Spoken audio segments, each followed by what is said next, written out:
బడాబాబుల కోసం పేదల ఇళ్లను కూల్చివేసే కుట్ర జరుగుతోందన్నారు వైసీపీ అధినేత జగన్. విజయవాడ రామవరపాడు రైవస్ కాలువ గట్లపై ఇళ్లు కోల్పోయిన బాధితులను జగన్ పరామర్శించారు. ఇష్టారాజ్యంగా అలైన్మెంట్లు మార్చి పేదలకు అన్యాయం చేస్తున్నారని విమర్శించారు జగన్. రైవస్ బాధితులకు అండగా ఉంటామని హామీ ఇచ్చారు జగన్. నూజివీడు ఎమ్మెల్యే ప్రతాప్ అప్పారావు సతీమణి పార్థివ దేహానికి నివాళులర్పించారు ఆయన. ఇవాళ అభివృద్ధి పేరుతో ఫ్లైఓవర్ అనే ఒక బూత్ను చూపించి ఫ్లైఓవర్ అలైన్మెంట్ మీరు అంతా చూస్తూ ఉన్నారు. అక్కడ నేరుగా ఎవరికైనా అర్థమవుతుంది ఫ్లైఓవర్ అలా వచ్చేది.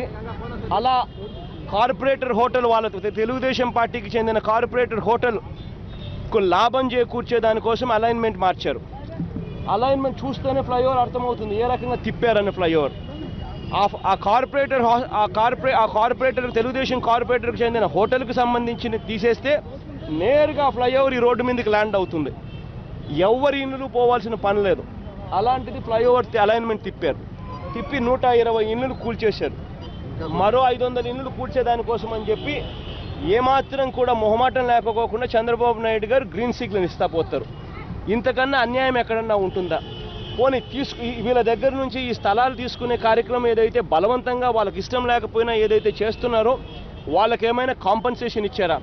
రూపాయి కూడా కాంపన్సేషన్ అన్న మాట ఊసే లేకోకుండా వాళ్ళ భూములు ఇక్కడ వాళ్ళ భూములకి ఏం వాల్యూ ఉండదా? మెయిన్ రోడ్డు మీద ఉన్న వాళ్ళ భూములకి అసలు వాల్యూ ఉండదా?